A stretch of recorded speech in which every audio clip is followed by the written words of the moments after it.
Queridos amigos, bienvenidos a un nuevo programa de Camino Alternativo, aquí en los estudios de TLV1. Les agradecemos mucho todos los comentarios que hemos tenido en los programas anteriores. Como ustedes sabrán, TLV1 es un canal totalmente independiente que no recibe subsidios de ningún tipo, justamente para mantener esa independencia y buscar entre todos nuevas verdades y aportar con eso a que crezca toda la sociedad. Sí se aceptan colaboraciones para el canal y para el sostenimiento del mismo. A todos los que puedan colaborar con lo que sea, hay un número de CBU que ahora pueden ver en pantalla y bueno, cualquier colaboración va a ser bienvenida y útil para esta causa que llevamos adelante. Decía el psicólogo Carl Gustav Jung que la enfermedad es el esfuerzo que hace la naturaleza para curar al hombre. Si uno ve la enfermedad como una solución y no como un problema, probablemente lo primero que suscite esto sean risas o tildarlo a uno de loco. Sin embargo, hay varios médicos a nivel mundial que vienen sosteniendo teorías biologicistas, por ponerle un nombre inicial a esto, fundamentalmente el doctor Hammer, del cual pueden ver mucha información en internet. Y para ese tema que tengo el gusto y el privilegio de tener invitada acá en nuestro programa a la doctora Chinda Brandolino, que es médica legista, tiene la Fundación Provida. Y bueno, muchas gracias por estar en los estudios para hablar de este tema. Gracias a usted, Carlos. Muchas gracias.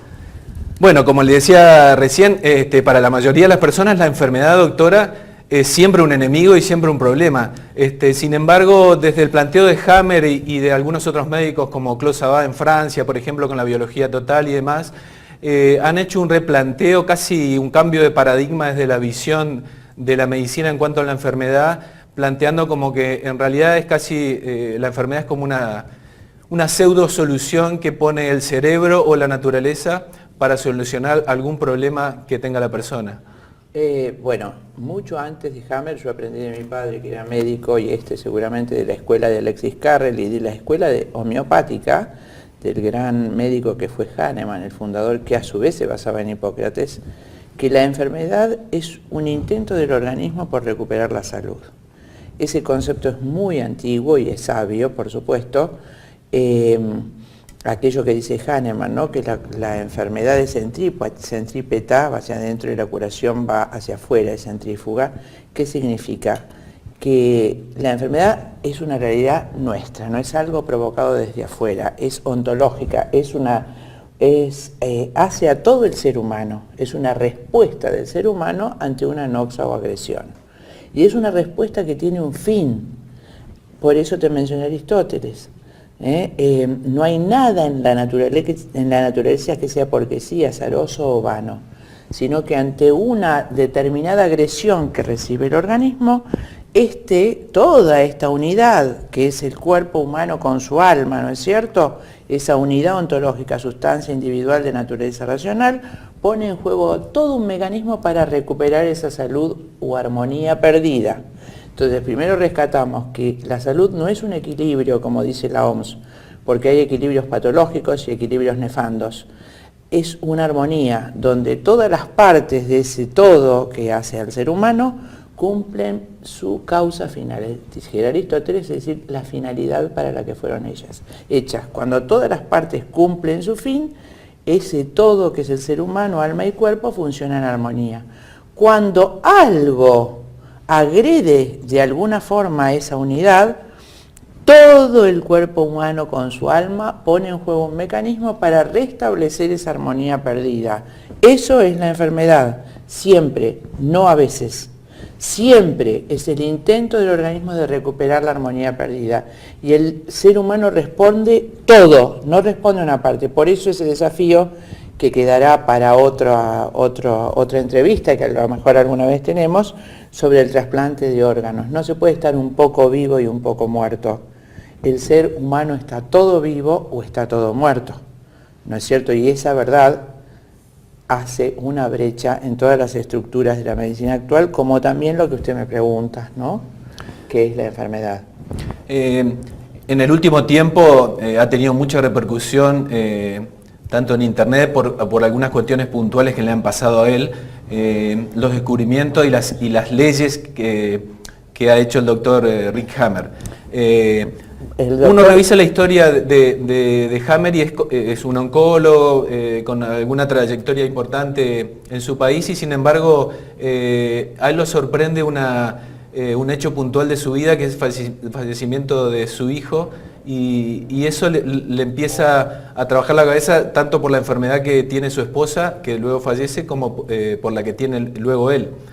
Bien, es interesante la historia de Hammer, no es que tuvo alguna trayectoria importante. Hammer, en el año 78, fue el único médico del siglo XX que fue simultáneamente jefe de 3 servicios hospitalarios, lo cual es imposible en una inteligencia común. Digo esto porque el descubrimiento que él hace es propio de una inteligencia totalmente superior a la inteligencia media. Él era jefe de servicio de oncología, de medicina interna y de radiología. Y ya para entonces, que tendría unos 30 y pico de años, tenía unos 12 o 14 doctorados, lo cual es casi imposible en un médico común. Y por tal motivo, él era el médico de consulta de las coronas europeas.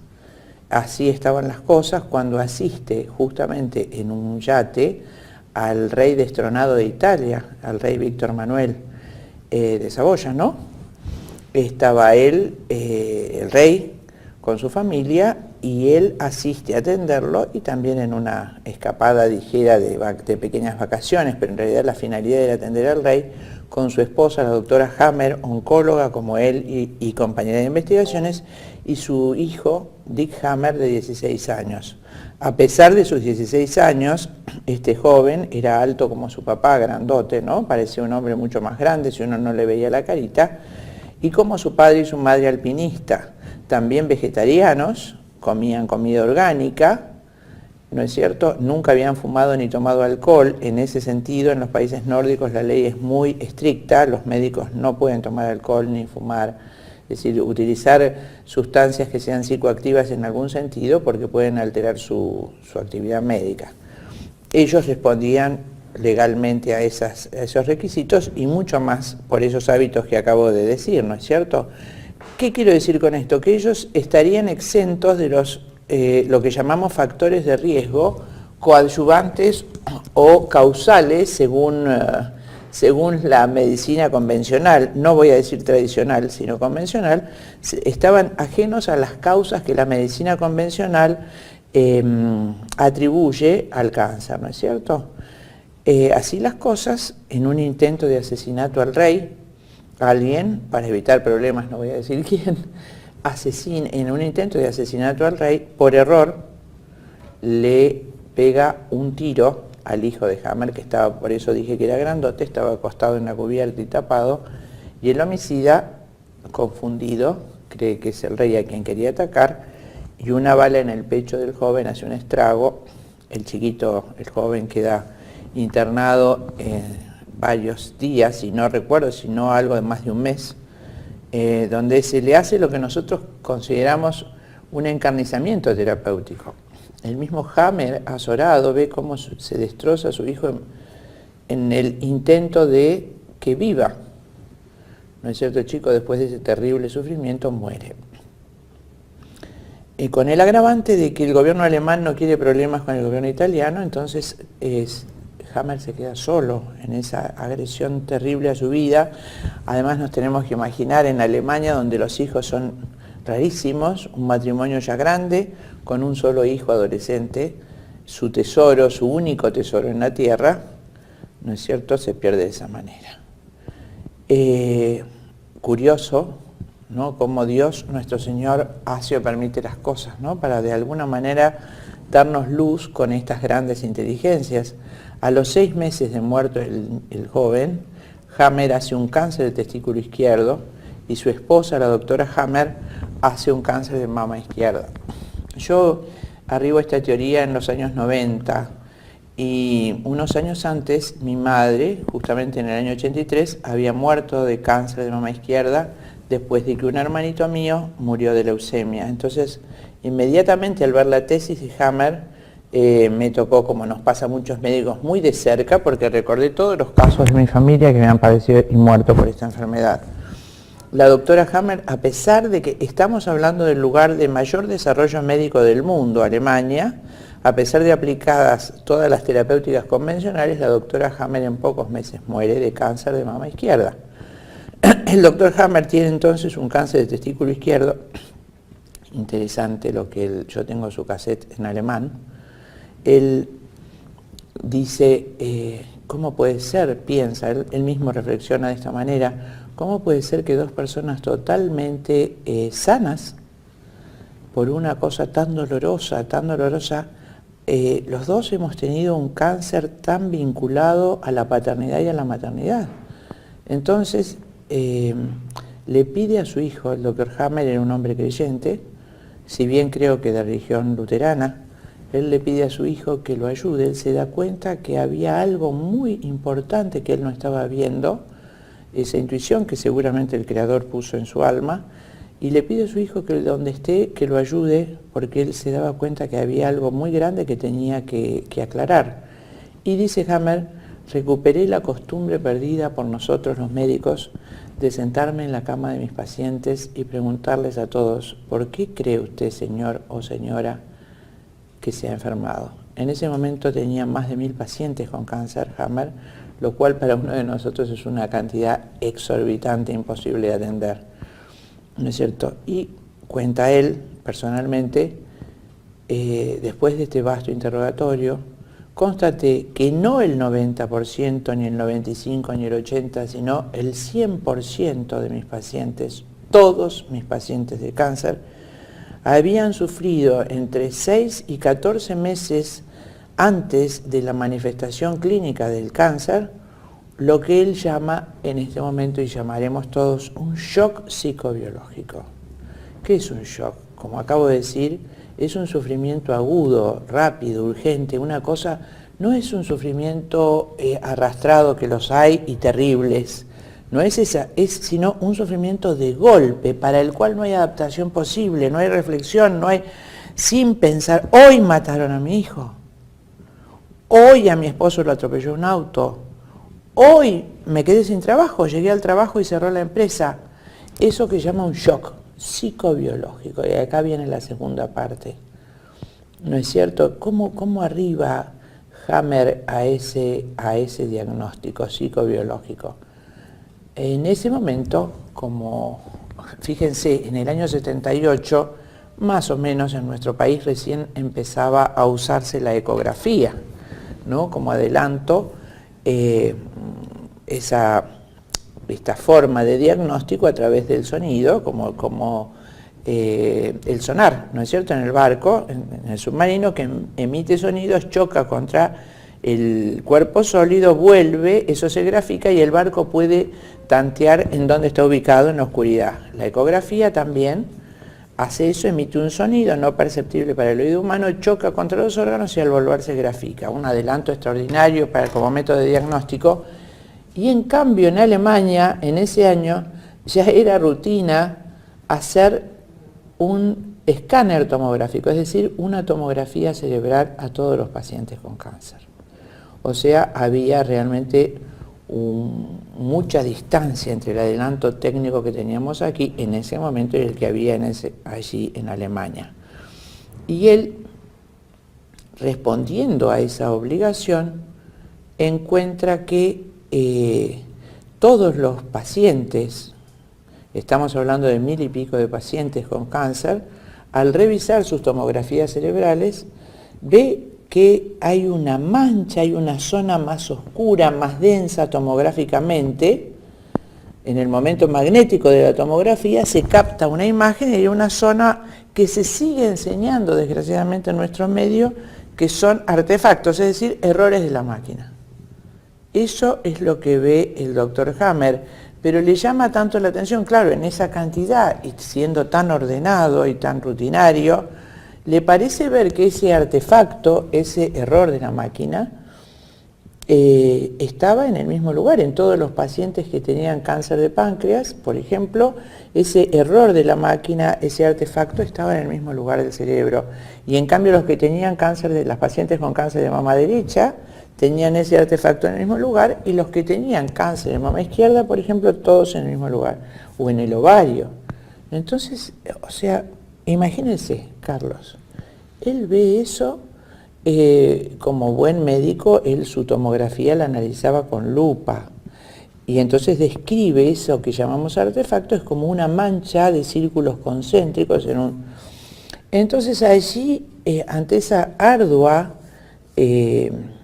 ese arduo estudio y ese descubrimiento aparente, hace lo que deberíamos hacer todos los médicos. En lugar de hacer su propia hipótesis sobre el aparato, llama a los ingenieros de Siemens y los ingenieros le dicen que sus equipos no tienen errores, pero que el cuerpo médico no los consulta habitualmente. Entonces proveen a Hammer de 2 equipos con los cuales hace el estudio tomográfico a todos sus pacientes, 1000 y pico de pacientes, repitiendo y confirmando la sospecha de Hammer. Es decir, cuando se produce el shock, se produce una mancha tomográfica, digamos, pero es una zona del cerebro que cambia su densidad captada en el momento magnético de la tomografía. Se visualiza de esa forma, pero es como si dijéramos se pone en actividad una zona redondeada, más o menos redondeada del cerebro, y bueno, y ahora vamos a ver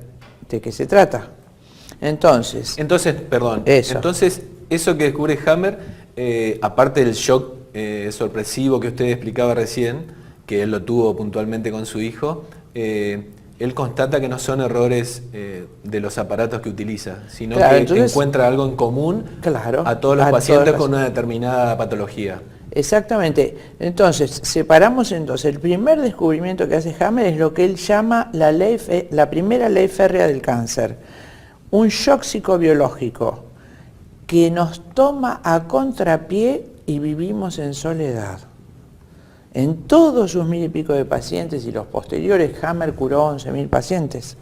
Es muchísima cantidad. En todos sus pacientes, él ve que esa es la primera causa del cáncer, un shock psicobiológico, como expliqué, vivido en soledad. Esa es la forma de reaccionar que condiciona esa respuesta. La persona se ve en un atollaredero sin salida. Y no atina, no puede, no sabe cómo comentar eso, lo vive internamente, no es un acto voluntario de la persona. Un niño, por supuesto, no puede explicarlo. Hay personas con un carácter o un temperamento que condiciona esa forma de reaccionar, y hay realidades sociales y culturales que hacen que la persona no lo pueda comentar. Entonces, por la cosa que sea, es vivido en soledad. Y que nos toma a contrapié. A contrapié en alemán es una expresión idiomática que no tiene traducción y significa algo que uno nunca se imaginó en la vida que le pueda pasar. Eso es a contrapié y esa es la ley férrea del cáncer. Un shock psicobiológico vivido en soledad y que nos toma a contrapié. Esa es la primera ley del cáncer, lo que él descubre interrogando a sus pacientes. La segunda ley, que es lo que descubre Hammer al hacer las tomografías y que cualquier médico puede confirmar en un paciente con cáncer haciendo una tomografía simple, sin contraste y mirándola con lupa, siguiendo todos los mapas de los cuales hoy dispone en internet, ese shock produce en el cerebro una reacción en una determinada zona específica para ese shock, para el contenido psíquico y afectivo de ese shock. Solo para ese shock hay una zona del cerebro que reacciona como respuesta, como decíamos hoy, activando un programa de emergencia.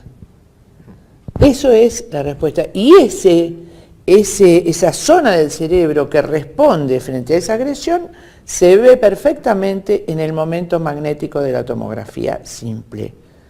¿No es cierto? Tanto es así que Hammer expone su tesis en la Universidad de Tübingen en el año 1984, ante por supuesto, comité importantísimo de médicos europeos, y ellos, como examen, le presentan 600 tomografías cerebrales de pacientes con cáncer.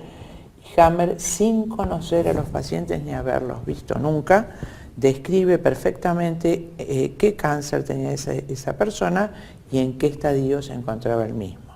O sea, no tuvo una sola refutación la tesis de Hammer.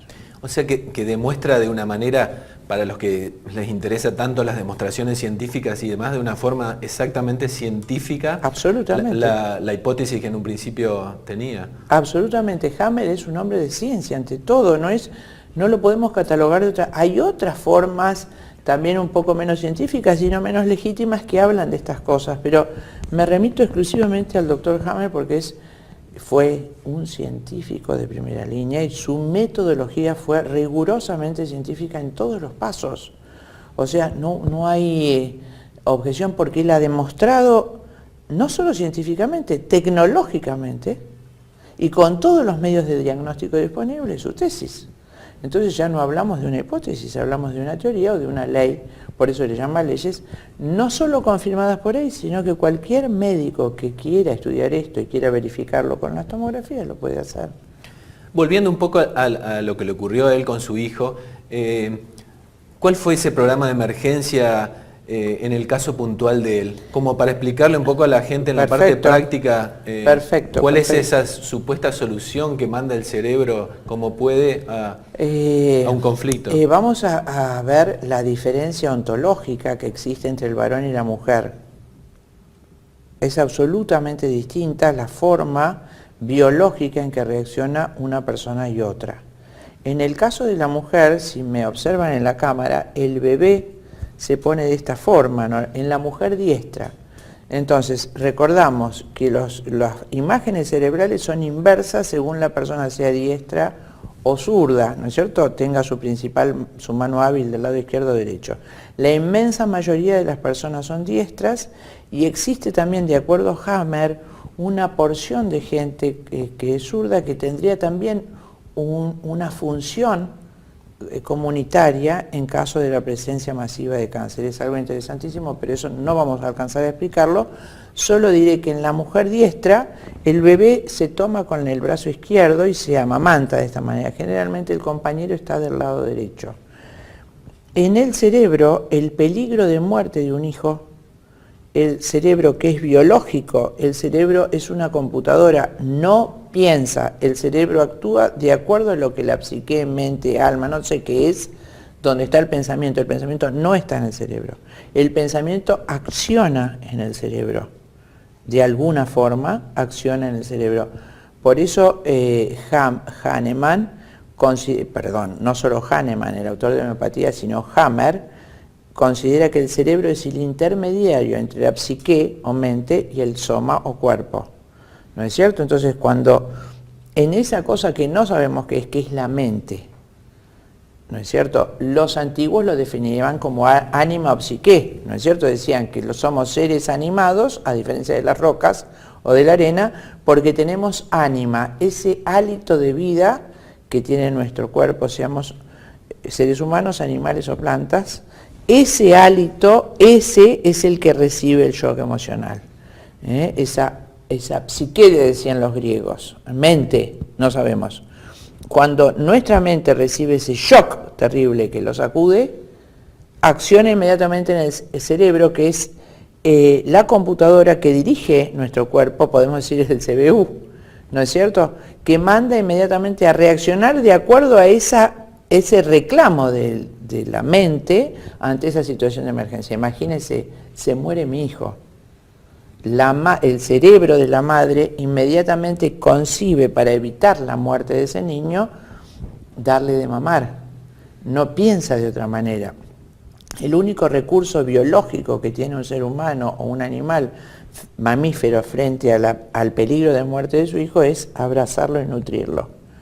Entonces, el cerebro condiciona primero secreción de leche con las células de la glándula mamaria y luego, al prolongarse en los días ese conflicto de vida o muerte del hijo, la proliferación de esas células, que es lo que conforma un tumor. Pero recordemos que en esta zona del cerebro, en el caso de mama izquierda, en la corteza derecha de la paciente, se ha producido la activación de una zona cerebral que empieza a recibir mucha más sangre, muchos más elementos y se edematiza. A medida que transcurre en actividad ese conflicto, ese sufrimiento por el hijo que está en peligro de muerte, esa zona del cerebro que se activó empieza a agrandarse y a constituir con el correr de los días lo que después vamos a llamar tumor cerebral o metástasis cerebral. Es decir, en los países periféricos, y creo que también en Estados Unidos, cuando la tomografía cerebral se hace tardíamente, cuando el enfermo empieza a tener signos neurológicos, por ejemplo, una paciente con cáncer de mama empieza a tener temblores o desmayos, entonces, ¿qué pasa en la cabeza? Seguramente hay metástasis cerebral, esa es la concepción convencional. Entonces hacen una tomografía cerebral y encuentran lo que llaman un tumor cerebral. Ese tumor cerebral en realidad fue lo que estuvo siempre, fue la tumoración inicial, fue el nódulo de Hammer, ese programa de emergencia que se activó en esa zona específica del cerebro para accionar en la glándula mamaria para supuestamente prolongar la vida del niño. Si ese conflicto no se resuelve, que fue el caso de la doctora Hammer y de mi madre, ese conflicto por la pérdida de un hijo siguió, no pudo de alguna manera esa persona resolver el conflicto, ese tumor sigue creciendo, configura tardíamente lo que aparece como un tumor cerebral y comprime las estructuras cerebrales lindantes y mata al paciente. En general, la muerte del paciente de cáncer se debe al crecimiento del nódulo de Hammer en el cerebro si no ha habido resolución del conflicto. Entonces, me gustaría, antes de entrar en el tema metástasis, que recién lo mencionó y que me gustaría luego hablar respecto a lo que dice Hammer sobre ese tema, que es muy interesante, me gustaría que usted nos relacione un poco el tema conflicto con zonas del cuerpo, ¿no?, que son afectadas, porque acá puntualmente usted nos cuenta el motivo de por qué el cerebro hace esa tumoración en la mama, que creo que queda bien claro, como que él necesita maternar o amamantar más a ese niño que tiene peligro de muerte, correcto. Pero ¿qué pasa en otras zonas del cuerpo? ¿También hay una relación directa a un conflicto puntual? Por ejemplo, en el caso de Hammer, que creo que tuvo un tumor también testicular, sí, si no me equivoco. Por eso yo primeramente hablé de la diferencia ontológica que hay entre el varón y la mujer, ¿no es cierto? En el varón, el cerebro, ante la pérdida de un hijo, piensa que tiene que tener otro hijo. Y esa es la causa de la tumoración del testículo izquierdo. El cerebro no piensa, actúa, necesita tener otro hijo. Entonces estimula las células testiculares para que proliferen en la espermatogénesis para luego gestar. Al no producirse eso, al no resolverse ese conflicto, ese tumor de testículo izquierdo sigue proliferando. Distinto al tumor del testículo derecho y distinto causalmente, en el caso de la mujer, al tumor de mama derecha. Pero antes de seguir con estos dos tumores, conviene aclarar esto. Por eso a los partidarios del aborto, realmente, qué ignorancia, ¿no? Cuando dicen son 5 células. Desde el momento mismo de la concepción, como decía ese otro gigante de la ciencia que fue el doctor Jérôme Lejeune, cuando el ADN de la madre se une al ADN del padre, un nuevo hombre ha iniciado su carrera y la sinfonía de la vida ha comenzado. Entonces, en ese mismo momento se unen los dos ácidos nucleicos formando los 46, que es necesario para tener, ya que aporta 23 la madre y 23 el padre, y inmediatamente ese ADN se ordena en una sola unidad que se va a dividir. Esa unión de esa nueva célula huevo cigoto con 46 cromosomas se va a dividir en segundos, es esto, ¿no? Durante los primeros minutos en 2, en 4, en 8, en 16, 32 células, la mórula, ¿no es cierto? Y finalmente y en forma muy rápida se van a agrupar esas células en 3 capas. O sea, ya esto viene ordenado por ese ácido nucleico que se unificó. En esas 3 capas, como si fuera, yo lo explico como una hamburguesa, un sándwich de hamburguesa. Se va a ordenar en 3 capas: endodermo, mesodermo en el medio, ectodermo arriba. Ese sándwich de hamburguesa se va a enroscar de esa manera formando 3 cilindros. El cilindro central va a ser el endodermo, el del medio el mesodermo, el de afuera el ectodermo. Ecto porque de allí va a formarse la piel, todo lo que nos recubre. Endo va a ser desde la boca al ano todo el tubo digestivo, y mesodermo, como los pulmones, los tejidos del medio serían, pero falta una vuelta más, todo en minutos, ¿no es cierto? De ese gran cilindro que quedó con el ectodermo hacia afuera, ese ectodermo se va a invaginar, va a ser otro cilindro adentro de ectodermo, se va a meter para adentro así, y eso se va a llamar notocorda, va a ser todo el sistema nervioso desde el cerebro hasta el último extremo de la médula espinal, ¿no es cierto?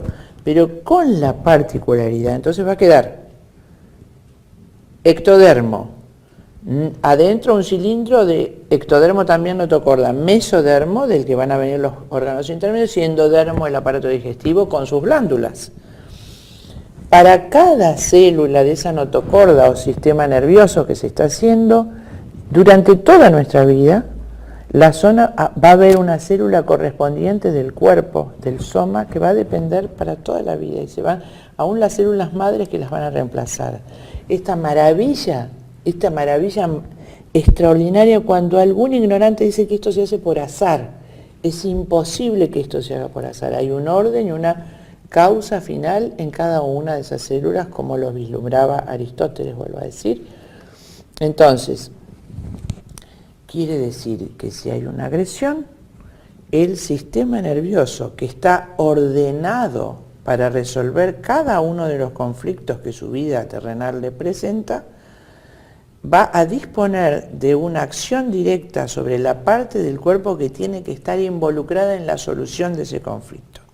Y lo voy a explicar de una manera más sencilla, que era la que le gustaba explicar al doctor Hammer, y me parece que es la mejor.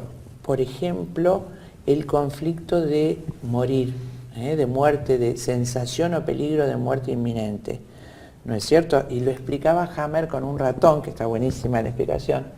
Imagínese, Carlos, que usted es un ratón y por aquella puerta aparece el gato. ¿Qué hace usted?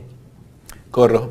Y rápido. Y rápido. Corre rapidísimo, rapidísimo, y para correr, respira, respira, respira, respira. ¿Para qué?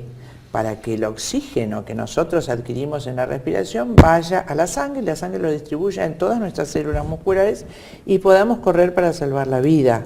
Eso es una respuesta frente a una agresión inmediata. Apareció el gato. Su cerebro, en una zona determinada de la corteza, tiene planificado responder ante el peligro del gato, tanto en el ratón como en nosotros, en todos los mamíferos que tenemos esta disposición del sistema nervioso.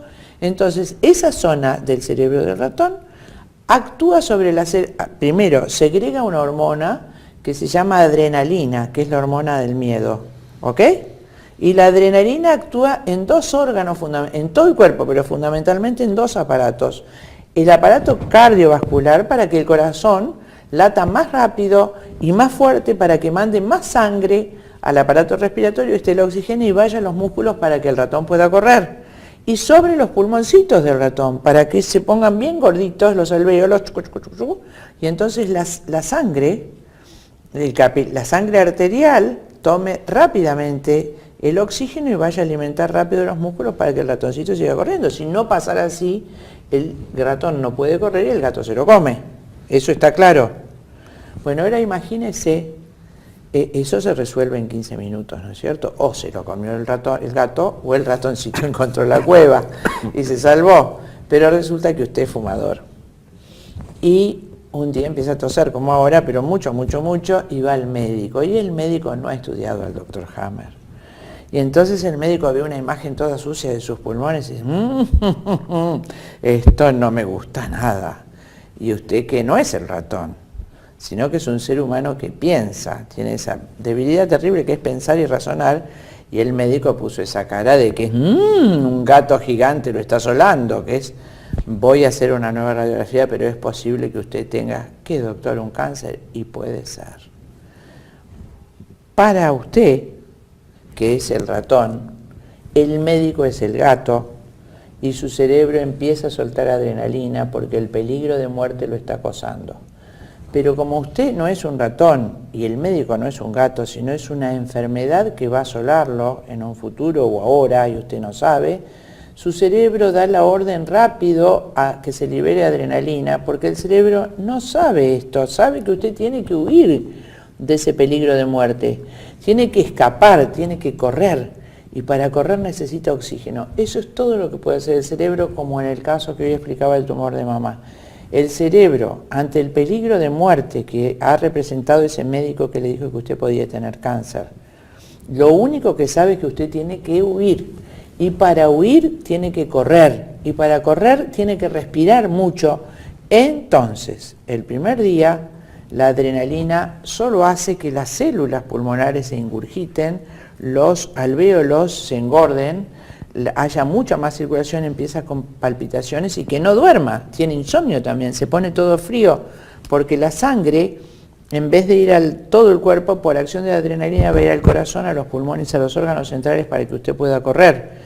No duerme, no come, porque el cerebro le dice que tiene que escapar. Y solamente respira, tiene taquicardia, pero como no lo resuelve en 15 minutos como el ratón, sino que el conflicto sigue hoy, sigue mañana, y usted piensa, me voy a morir, dejo 4 hijos sin comer, mi esposa se va a morir de hambre, ¿qué hago? Me voy a morir, no arreglé mis cosas, ¿qué pasará después? Yo no fui un hombre creyente. Todo ese conflicto sigue. El cerebro dice, no alcanzan las células, tiene que seguir escapando, tiene que respirar más, tiene que huir más, hoy, mañana. Entonces empieza a ordenar a las células pulmonares, concretamente a las alveolares, a que se reproduzcan, también a las bronquiales, para que haya muchas más células de intercambio gaseoso de oxígeno. Eso es el tumor de pulmón. Ahora, pasó un mes, usted empezó con nuevos nodulitos en los 2 pulmones porque está escapando. Esos tumores de pulmón son los que el cerebro planificó para que usted respire más, para que pueda escapar del peligro. Pero por suerte, al mes, usted encontró un médico hammeriano o leyó a Hammer. Se fijó en internet, ¿con qué es esto? Entonces yo me voy a morir si esto sigue creciendo. Pero si no, no tengo por qué morirme, porque usted leyó la segunda ley, y eso que hay en la cabeza es lo que me mata. Pero si yo sé esto y no tengo miedo, inmediatamente el cerebro deja de producir adrenalina porque a usted se le fue el miedo. Cuando usted deja de producir adrenalina, su cerebro se calma y dice, pero yo no tengo que huir. Pero tengo un lío, tengo un montón de células acá, tengo un montón de células en el cerebro, tengo que reparar esto de alguna manera. Entonces produce una segunda hormona que se llama acetilcolina, accionando otro sistema nervioso parasimpático, que se llama, y entonces, ¿para qué? Porque usted tiene que arreglar ese lío que hizo bajo la acción del miedo y de la adrenalina. Entonces la acetilcolina le da mucho sueño, mucho sueño y mucho hambre, porque usted tiene que dormir y comer, puesto que su organismo necesita reparar esas lesiones. Y los ladrillos de esa reparación son químicos. Se llama ATP, adenosintrifosfato. Ese adenosintrifosfato se produce mediante la glucosa, es decir, todo lo que usted come se transforma en el hígado en glucosa. Esa glucosa tiene 6 carbonos y 2 hidrógenos. Cuando se rompe esa molécula, libera, decimos nosotros, 37 ATP. Esos ATP liberan el calor necesario para que se inicie la reparación. Entonces el cerebro, donde usted tuvo ese shock, se va a poner todo gordito, va a ocasionar síntomas neurológicos y va a empezar a repararse con los elementos sanguíneos que vienen en el plasma, y el tumor pulmonar, los tumores pulmonares, que son la proliferación de células que el cerebro activó para que usted pueda escapar, los va a encapsular, ya que no hay en este momento la tercera ley de Hammer, que es el otro recurso. Entonces va a disponer un encapsulamiento para que esas células no molesten. Todo tumor encapsulado es un tumor que ya repara el organismo. Estamos en una charla apasionante con la doctora Brandolino sobre un tema que nos incumbe a todos. Hacemos un muy breve corte y enseguida continuamos hablando de este nuevo paradigma que ya tiene bastantes años, no es tan nuevo por cierto, pero que recién en los últimos años viene tomando difusión. Enseguida volvemos y seguimos hablando de Hammer con la doctora Brandolino.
Continuamos aquí en Camino Alternativo con la doctora Brandolino. La verdad que es apasionante escuchar las explicaciones que nos da ella en un tema que es cercano a todos, porque todos tenemos a un familiar o alguna persona muy conocida que tiene o ha tenido cáncer. Y la verdad que ver que hay otras visiones y otros paradigmas que nos pueden dar alguna solución, la verdad que es algo que debe interesarnos a todos, pienso yo. Doctora, hoy hablaba del cáncer de mama y explicaba puntualmente el caso de la doctora Hammer, de la esposa de Hammer, a raíz del fallecimiento de su hijo. Y a raíz de los descubrimientos que hace Hammer y de las comprobaciones científicas en esas manchas que usted describía que aparecen en los escáneres cerebrales, a mí me da la sensación, y usted seguramente me lo confirmará o no, de que eso que tiene la mayoría de la gente metido en la cabeza de que tuve la mala suerte de que me apareció un cáncer, pero qué desgracia esta enfermedad, como que no es algo casual ni fortuito, sino que hay una relación directa con algo puntual, con ese shock y ese conflicto que usted describía hoy. Creo que es importante mencionar esto porque en la mayoría de la gente es algo que se habla comúnmente. Qué mala suerte, claro, pero esa celulita que me empezó a recorrer el cuerpo, claro, pero en realidad, de acuerdo a lo que usted explica y a lo que ha investigado Hammer, los argumentos serían otros.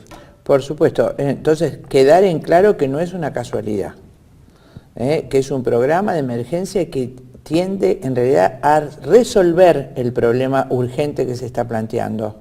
Pero, como dicen los chicos, se va de mambo el cuerpo. Si no lo paramos de alguna manera, esa misma resolución puede conllevar la vida del paciente. Porque si yo no resuelvo ese conflicto, entonces esa zona cerebral que se ha activado sigue desarrollándose, ampliando su volumen y nos mata. Por eso también es importante la última parte que no creo que alcancemos hoy, que es la resolución del conflicto. ¿No es cierto? Pero ahí dijo también esa celulita, ¿no? Conviene aclarar el tema de las metástasis.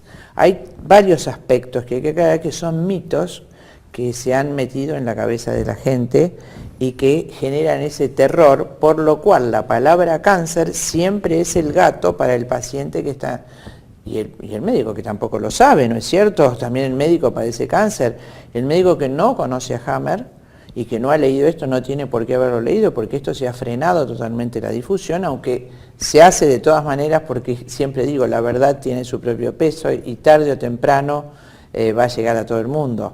Ya se hacen seminarios en nuestro país, en Mar del Plata y en muchos lugares del mundo, en Canadá, en México, en España, ¿no es cierto? En muchísimos lugares ya, en Francia, Madame Six, distintos médicos que se han dedicado a estudiar esto, lo difunden y hacen seminarios para los pacientes con cáncer, de manera que ellos mismos, al resolver sus respectivos conflictos, empiezan a ubicarse en una posición ventajosa para detener el avance, la parte de la enfermedad que sería terriblemente dañosa, que queda librada, si no se resuelve el conflicto, a la evolución biológica y entonces nos puede matar. Entonces, imagínense la teoría del cáncer, ¿no? Que tuvo cáncer de mama y, bueno, creyeron que lo había curado, pero respetaron una celulita, qué sé yo, un cáncer linfático, ¿no? Y 6 años después, cuando ya estaba curado, aparece un cáncer de hígado. Y esto es una metástasis del cáncer de mama que tuvo esa pobre señora hace 6 años, 10 años, y quedó una celulita que quedó.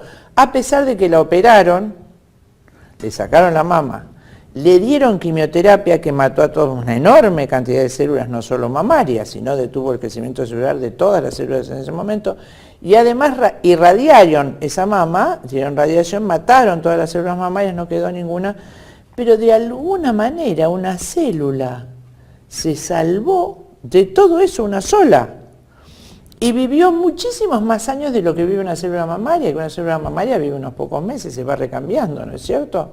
Una célula vivió 6 años, 7 años, era una célula longeva, obviamente, sumamente longeva, pero además seguramente era un superhéroe, porque imagínense que salvarse a todo eso es como que usted, y esto es lo que explica el mismo Hammer, ¿no? Se tiró en el océano Ártico, en el mar Ártico, ahí en la tierra de mis ancestros en Dinamarca o ahí por Escandinavia, se tiró al mar, que hace 200.000 grados bajo cero allí, y en el mar peor. Entonces se tiró desnudo.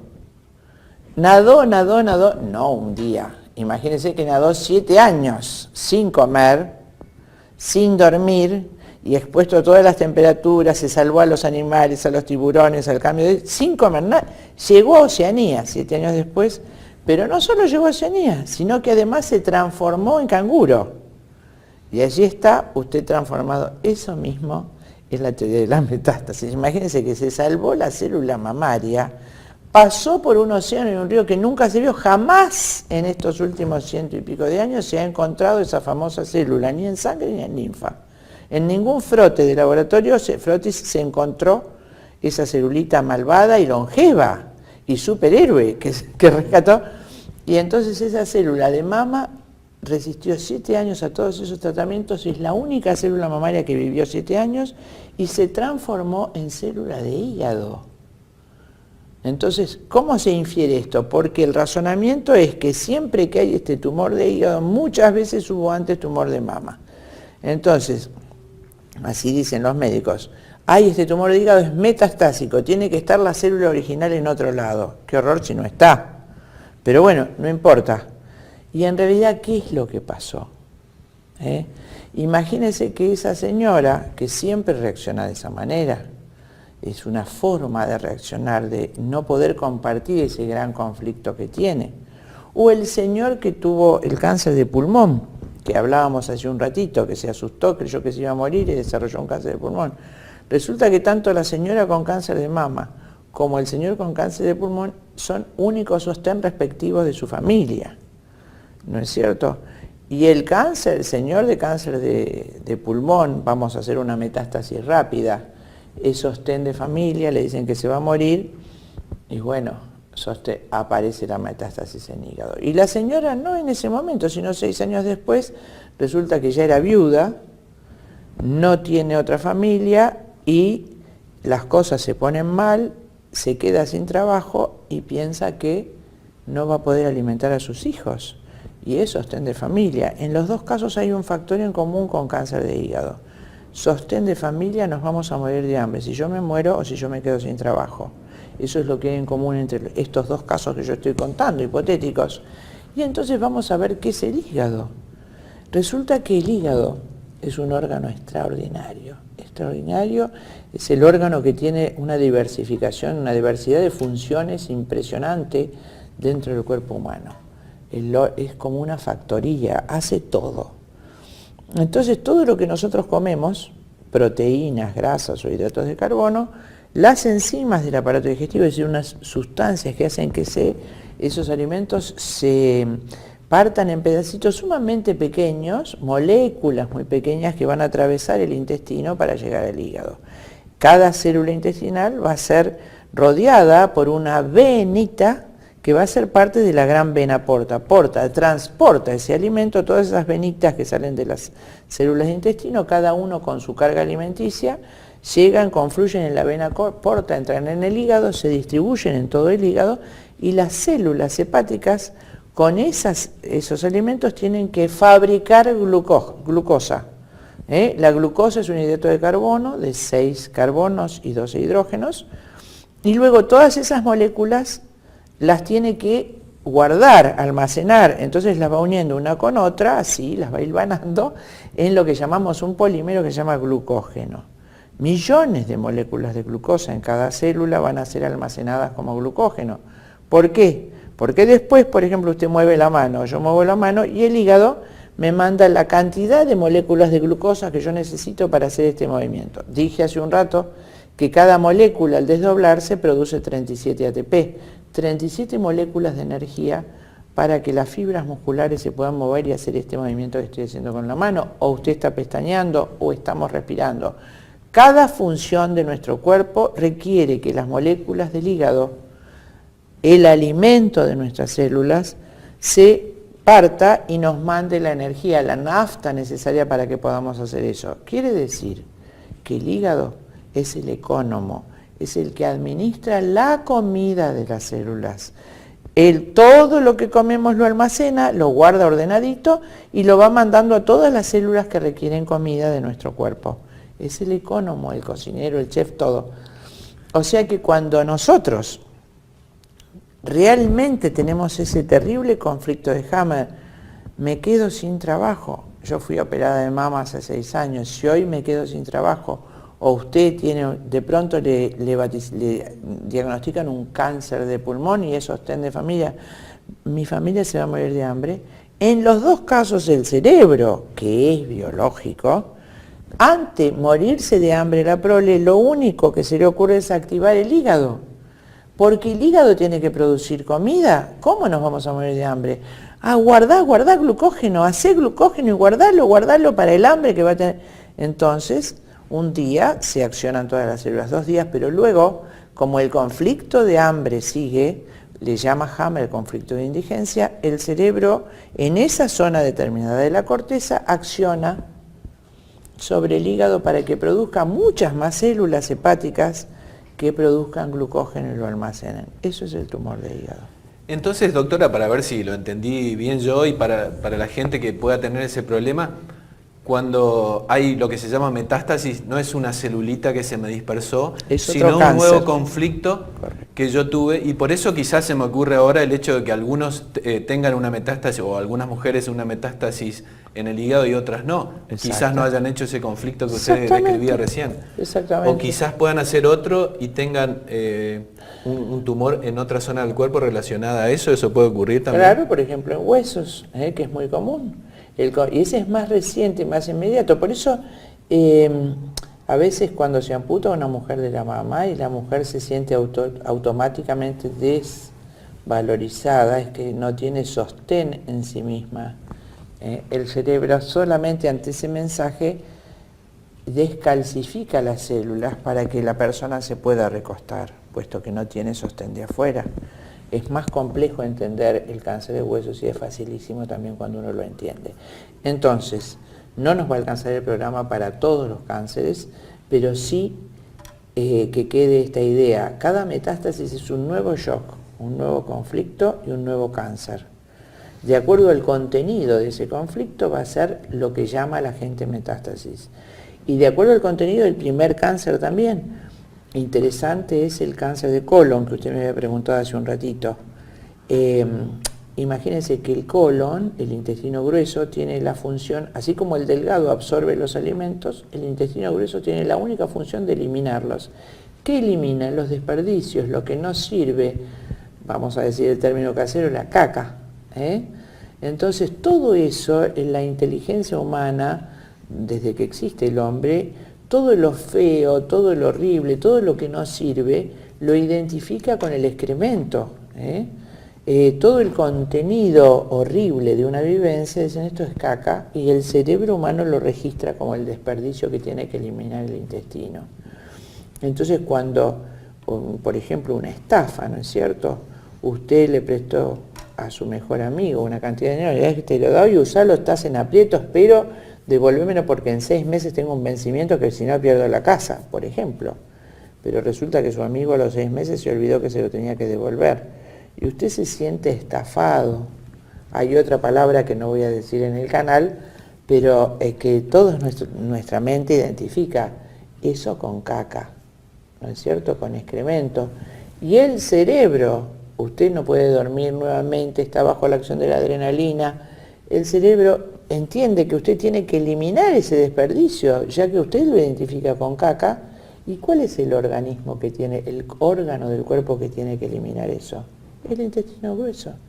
Entonces, ante esa estafa, esa cosa que usted mismo identificó con caca, con excremento, el ser humano el cerebro manda al intestino primero a moverse. Por eso antes del cáncer de colon, muchos meses, varios meses, el ser humano experimenta cólicos sin explicación. Usted hace la primera colonoscopia y no encuentra nada. Y a los 2 meses de ese revuelto intestinal empiezan a proliferar esas celulitas, puesto que el cerebro sigue viviendo como ordenador que usted no ha resuelto el conflicto de ese desperdicio que tiene que eliminar. Sigue pensando en eso que le han hecho, en esa mala jugada, en esa chanchada, en esa marranada, se dice en alemán.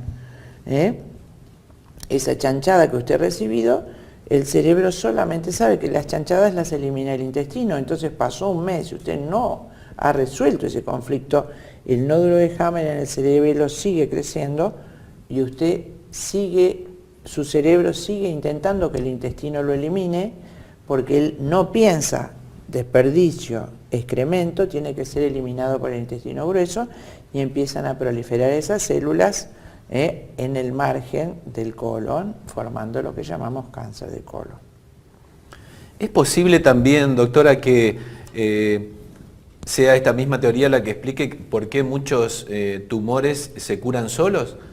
Quizás la persona haya solucionado el conflicto, no se haya enterado nunca de que haya tenido cáncer y lo haya solucionado y la enfermedad desapareció sola. Por supuesto, vuelvo a decir que todos los cánceres que encontramos encapsulados, que son miles o quistes en los riñones, son cánceres que resolvió el organismo.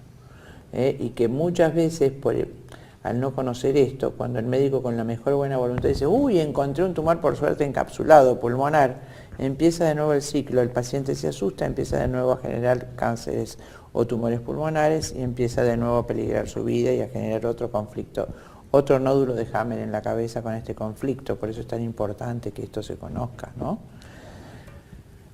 Sí. La verdad que es un tema que da para varios programas.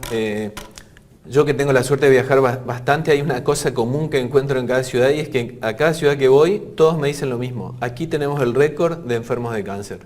O sea, todos tienen el récord. A mí me gustaría que usted me diga un poco, y sobre todo para la gente que tiene ese problema, la forma de tratamiento y de acceder a este tipo de tratamientos. Bueno, claro, lo primero desde la visión de Hammer. Muy bien. Primero, no sé cuánto tiempo tengo, pero habría que explicar por qué es tan abundante el cáncer actualmente, ¿no? Por ahí queda eso colgado. Con respecto a la curación, yo le digo a todos los pacientes, a todos mis pacientes, que bajen toda la información de Hammer, está subida por médicos, en su lengua vernácula, está clarísimo, en todos los idiomas, están las tomografías cerebrales, acudir a médicos hammerianos, que los hay, ¿no es cierto? Hay equipos en muchos lugares del mundo, pero sobre todo bajar toda la información de Hammer, que está subida. Por eso, gracias a Dios, existe internet, ¿no es cierto?, para informarse ellos primeramente. Entonces, cuando la persona empieza, inmediatamente se da cuenta de qué pasó, y empieza ya la etapa de resolución del conflicto, que no nos queda tiempo para esto, para explicar qué pasa cuando la persona resuelve el conflicto. Pero sí unas palabritas de por qué existe tanto cáncer ahora, que es lo mismo que se preguntó Hammer. Cuando él tiene ese cáncer de testículo y su esposa muere de cáncer de mama, él dice, ¿cómo puede ser que hasta que yo me recibí, piensa él, esto es en el año 78, es decir, hasta los años 60, no era por mal diagnóstico, sino que había muchas menos muertes por cáncer, había muchísimas muertes por tuberculosis, muerte por enfermedades infecciosas, ¿no es cierto? Entonces, justamente cuando declinan las muertes por enfermedades infecciosas, empieza a aumentar proporcionalmente la muerte por cáncer. Entonces Hammer, al entender perfectamente la embriología, eso es embriología es una especialidad dentro de la neonatología además, actualmente, él observa cómo ya desde recién concebido el feto aparece una flora de bacterias en los órganos correspondientes a las 3 capas embrionarias a las que me referí. Es decir, cuando el niño nace, va a tener en el endodermo una flora de bacterias, de bacterias, digo bien, levaduras y hongos. Los órganos del endodermo, del aparato digestivo, van a tener una flora de ese tipo de microbios. Las células del mesodermo y todos los órganos que vienen del mesodermo, como los pulmones, por ejemplo, van a tener una flora de bacilos ácido alcohol resistentes, los bacilos tuberculosos, el bacilo de Koch. Y en cambio las células, los tejidos ectodérmicos van a tener una flora saprófita de virus. Entonces, no puedo extenderme en esto porque es muy largo, pero sí recordar que los gérmenes que están en nuestro interior tienen una importante función que cumplir. También en eso no es gratuito que la naturaleza haya puesto una flora bacteriana, no es gratuito que haya células tuberculosas en nuestros pulmones, no es gratuito que haya virus saprófitos en nuestro cuerpo. Entonces, por ejemplo, en los tumores de pulmón, esa flora bacteriana de bacilos ácido alcohol resistentes, bacilos de Koch, bacilos tuberculosos, tenían antiguamente la función de destrozar, lisar, decimos lisis es la destrucción química, del tumor pulmonar. Entonces, aquel paciente, recuerda que fue al médico, que podía ser usted, pero usted no fuma, se asustó, me voy a morir, y empezó a proliferar bajo la acción de la adrenalina las células pulmonares. Eso, resulta que se da cuenta que no se muere y que no estaba en peligro de muerte. Y ese paciente antiguamente tenía unas células, que eran los bacilos de Koch, unos bichitos, que destrozaban ese tumor, lo deshacían en forma de queso. Esas células, con la acción de ese bacilo tuberculoso, formaban una sustancia de degradación que se llamaba casium, en griego queso, blancuzco amarillento, y ese casium, el contenido de ese tumor destruido por el bacilo, se expulsaba por la boca y quedaban esos agujeros que nosotros estudiamos. Yo alcancé a estudiar las cavernas tuberculosas, que eran la secuela de haber padecido la tuberculosis, y entonces quedaba una parte del pulmón sana con ausencia de ese pulmón que nosotros veíamos como cavernas. Y los médicos de antaño sabían que si ese paciente que había padecido tuberculosis se iba, por ejemplo, a Córdoba, a Cosquín, el hospital de Cosquín, a un lugar muy aireado, descansaba, comía, lo que dice Hammer, se recuperaba y podía vivir muchos años más con esas cavernas tuberculosas. Esa secuela que había quedado de la tuberculosis. Entonces, moraleja, la tuberculosis es la fase de curación, era antiguamente la fase de curación del tumor. Las antiguas enfermedades infecciosas eran la fase de curación prevista por la naturaleza, que nos podía matar, por supuesto. Recordar que en el intento de curación, fuera de tiempo o excesiva, ese intento de curación que es la enfermedad nos puede matar. Y como hace tantos años, 60 o 70, que hemos extinguido los bacilos tuberculosos, nuestro cáncer de pulmón, nuestro cáncer renal queda liberado a su propia suerte, crece, no es destruido por ninguna bacteria, aunque recuperemos, aunque en algún momento tardío resolvamos ese conflicto, y nos morimos de cáncer. Tal vez sabiendo esto, combinando sanamente un antibiótico o lo que fuera para resolver esa tuberculosis, podemos prolongar muchos años más la vida de ese paciente.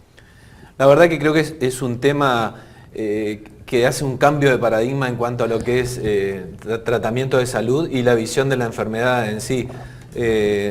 Para todos los que tienen este problema, yo los invito a que indaguen en lo que la doctora decía recién, porque creo que es una alternativa para todas las personas que vienen sufriendo de una enfermedad como cáncer, y una alternativa que quizás tenga un tratamiento no tan invasivo o mutilante como otros tratamientos convencionales.